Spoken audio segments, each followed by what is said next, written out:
Assalamualaikum warahmatullahi wabarakatuh. Masih bersama Nur Nandika. Mari kita lanjutkan pembahasan soal yang sama seperti di rangka batang 7A, masih dengan metode Cremona. Oke, mari kita lihat apa yang akan kita bahas di sini. Ya, masih dengan outline yang sama. Maksud saya, ini ada outline-nya. Kita membahas tentang metode grafis Cremona. Soalnya seperti ini, yaitu seperti di video yang sebelumnya 7A, kita akan melihat dengan cara grafis Cremona. Oke, nah mungkin di soal sebelumnya saya mengingatkan kembali bahwa kita sudah menggunakan dua cara, yaitu cara analisis di setiap titiknya itu searah jarum jam, di mana sinkron. Kita mengurutin titiknya juga, satu-satu titiknya searah jarum jam, dan gaya-gaya luar serta eh, reaksi peretakannya juga diurutkan membentuk poligon kejar mengejar panahnya arahnya searah jarum jam. Oke, nah di sini kita akan melihat sebenarnya kalau kita agak sembarang atau kalau kita pakai agak tidak sinkron gitu ya antara satu dan lain halnya, itu apa yang akan terjadi? Oke, mari kita simak ke jawaban-jawaban yang berikutnya. Oke. Ya, masih dengan contoh soal yang sama, tentunya skalanya seperti ini, gitu ya. Kita tidak meng, saya tidak menghitung kembali reaksi perletakannya karena sudah ada di video sebelumnya. Silahkan kalian lihat yang di 7A, sekarang kita di 7B. Arahnya sekarang kita berlawanan jarum jam, tetapi yang kita perlu lihat di sini adalah arah analisis, gitu ya. Ini berlawanan arah jarum jam, di setiap titiknya nanti berlawanan jarum jam, tetapi urutan titiknya sembarang. Ini misalkan saya ambil A, D, B, C, E. A, D, B, C, E. Nggak kayak tadi yang A, B, C, D, E atau D, C, B, A, E gitu ya. Tadi kan gitu di video yang sebelumnya. Nah, kita akan melihat kebetulan di titik yang sembarang ini sudah diatur sedemikian hingga supaya hanya hanya dua gaya dalam batang saja yang tidak diketahui. Jadi mari kita akan lihat satu persatu. Oke. Uh, kita awali dulu dengan tentunya analisis berlawanan jarum jam ini, gaya luarnya harus diurutin berlawanan jarum jam juga. Oke, jadi dari 300, RA, 400, dan VD. Ya, mari kita mulai. Jangan lupa tulis dulu ada tabulasi batang-batangnya ya. Lalu kita mulai dari titik A, seperti tadi. Titik A itu ada gaya RA, ada batang 1, batang 2. Urutannya adalah berlawanan jarum jam. RA, 2 dulu, baru 1. RA, 2, 1. Oke, penjelasan lengkapnya mungkin kalian bisa lihat di video sebelumnya gitu ya. Lalu sekarang kita mulai, kita lihat bahwa 2 ke bawah, tekan, 1 ke bawah, tekan. 2 tekan, 1 tekan. Jangan lupa ukur panjang gaya, kalikan dengan skalanya, maka bisa kita peroleh besar gaya dalam untuk batang tersebut berapa. Oke, habis A kita mulai dari titik D, kita agak menjauh nih titik D, kebetulan di titik D hanya ada 2 batang aja yang tidak diketahui, 7 dan 4, berlawanan jarum jam, berarti dari mulai VD, 7, maksud saya, berlawanan ya, 7, 4, seperti itu. Ingat, saya ingatkan lagi ukurnya dari pertemuan titiknya ke sini, ini ke sini ya. Nggak sampai ke ujung. Kenapa? Ini saya perlebihkan supaya dapat titik potong antara keduanya. Tapi nanti kalian gambarnya tepat ya. Usahakan dengan tinta warna-warni sehingga kalian sendiri pun juga mudah. Oke. Jadi dari sini bisa kita peroleh 7 itu sifatnya tarik, 4 itu sifatnya tekan. 7 tarik, 4 tekan. Habis titik D tadi ada titik B, oke. Titik B di sini kita mulai dari yang sudah ada 1. Lalu urutannya 3, 5. 3, 5. Oke. 1, 3 ke kanan, 5 ke bawah. 3 tarik, 5 tekan. 3 tarik, 5 tekan. Tabulasikan. Oke. Lalu habis itu kita lanjutkan dengan titik C gitu.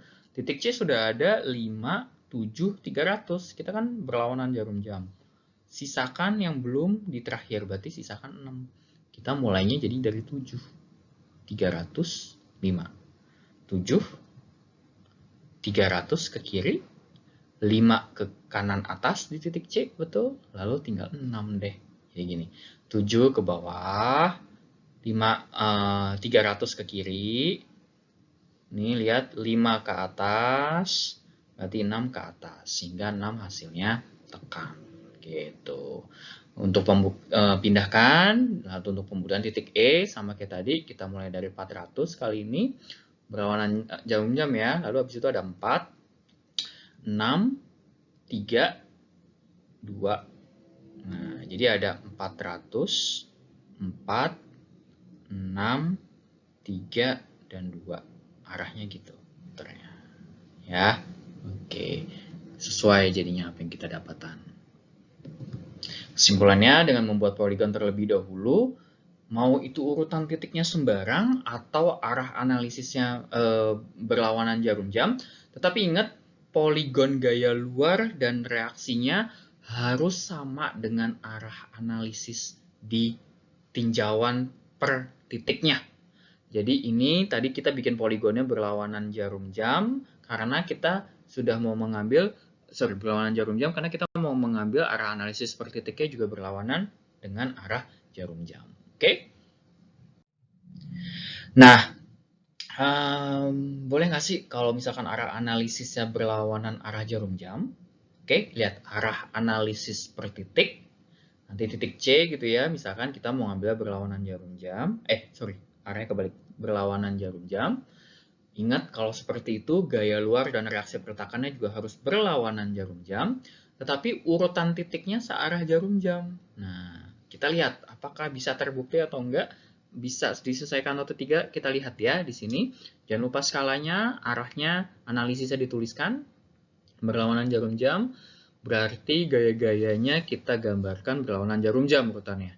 300 RA, 400 VD. Jangan lupa tabel gayanya. Mulai dari titik A. Titik A nih, searah jarum jam, nanti kita mau ambil A, B, C, D, E. Mirip kayak yang di video 7A, urutannya dari A dulu. A kita lihat RA, kita mau ngambil berlawanan jarum jam. Berarti 2 dulu baru 1. RA, 2 dulu baru 1. 2 arahnya ke bawah, tekan. 1 arahnya ke bawah. RA, 2, 1. Kalau lupa, balik lagi ke video yang 7A ya.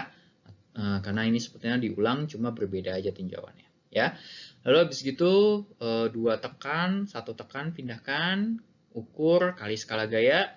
Mulai dari titik B, pas banget di titik B hanya 2 saja batal yang tidak diketahui. Berlawanan jarum jam, berarti 1, 3, 5. 1, 3 ke kanan, belum tahu deh ke kanan atau enggaknya, bisa ke kanan ke kiri, lalu 5 nutup. Jadi supaya nutup, mau nggak mau 5-nya di sisi kanan, nggak di sisi kiri, gitu ya. Dan 3-nya nggak di sisi sini, karena 5-nya nggak begitu, arahnya seperti ini. Ya, jadi kalau gitu maka 1, 3, 5. 3-nya itu ke kanan, tarik menjauhi titik, 5-nya menuju titik, tekan. 3 tarik, 5 tekan. Lalu kita coba titik C, pas banget lagi juga yang tidak diketahui 2 batang, 6 dan 7. Mulai dari yang berlawanan jarum jam, 300, 5, lalu 6, lalu 7. Oke, 300, 5, 6, 7. 6 ke atas, berarti menuju titik, tekan. 7 ke bawah, serong kanan ke bawah, itu berarti menjauhi titik, tarik. Disalin di tabelnya, jangan lupa. Dan yang terakhir adalah titik D untuk mencari rangka gaya dalam batang nomor 4 yang belum diketahui. Berlawanan jarum jam berarti kita mulai dari yang diketahui VD, 7, dan A. Berarti VD, 7 ke atas, 4. 4-nya berarti adalah lurus ke sini, biar nutup dengan VD yang awalnya tadi. Nah, ini dia kita peroleh. Jadi 4 menuju titik, karena tadi kita lihat ke kanan gitu ya, ini kan ke kanan menuju titik, sehingga 4 sifat batangnya adalah tekan. Kita lakukan pembuktian lagi, bahwa ini kita mulai dari 400, berlawanan jarum jam, berarti urutannya adalah 4, lalu 6, lalu 3, dan terakhir adalah batang 2, nutup. 400, 4, 6, 3, 2. 400, 4 ke kiri, 6 ke bawah, 3 ke kiri, 2 ke serong kanan atas. Oke, jadi bisa kita peroleh di sini. Ya, oke. Jadi kalau dengan melihat di video 7A tadi, 7A yang sebelumnya gitu ya, kita sudah melakukan beberapa jenis perhitungan. Sekarang kita we take on interest pada perhitungan yang analitis di setiap Cremona di setiap titik poin-poin tinjauannya itu berlawanan jarum jam arahnya. Oke. Jadi ini yang pertama, arah analisis berlawan jarum jam, dan urutan titiknya juga berlawanan arah jarum jam. Yang kedua, urutan titiknya sembarang, tadi ADBCE gitu ya. Ini ada tulisannya ADBCE. Oke. Lalu yang ketiga adalah urutan titiknya searah jarum jam ABCDE. Ya. Jadi akan memberikan bentuk Cremona yang sama selama pertama catatannya adalah arah analitis per titiknya sama dan penggambaran gaya-gaya luarnya dan reaksi pertakannya juga sama. Jadi arah analitis harus konsisten atau sama dengan dengan penggambaran gaya luar dan reaksi pertakannya. Nah, urutan titik itu ternyata tidak masalah. Kenapa? Alasannya adalah karena kita sudah membuat poligon di awal antara gaya-gaya luar dan reaksi perletakannya. Jadi di sini cukup membantu ternyata dari reaksi perletakan tersebut yang kita buat terlebih dahulu poligonnya. Oke?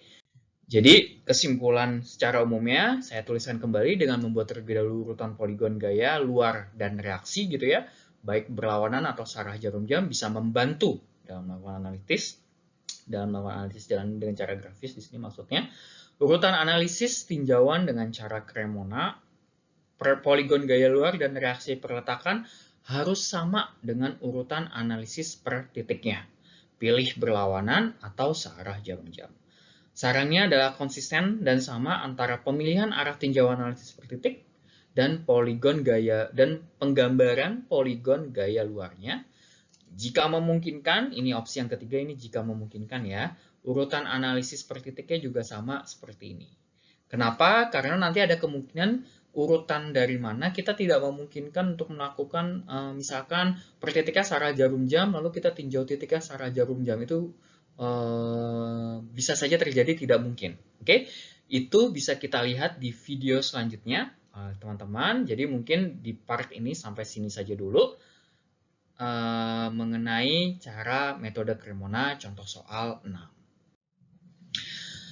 Berikut adalah referensi yang teman-teman bisa gunakan. Terima kasih atas perhatian teman-teman semua. Wassalamualaikum warahmatullahi wabarakatuh.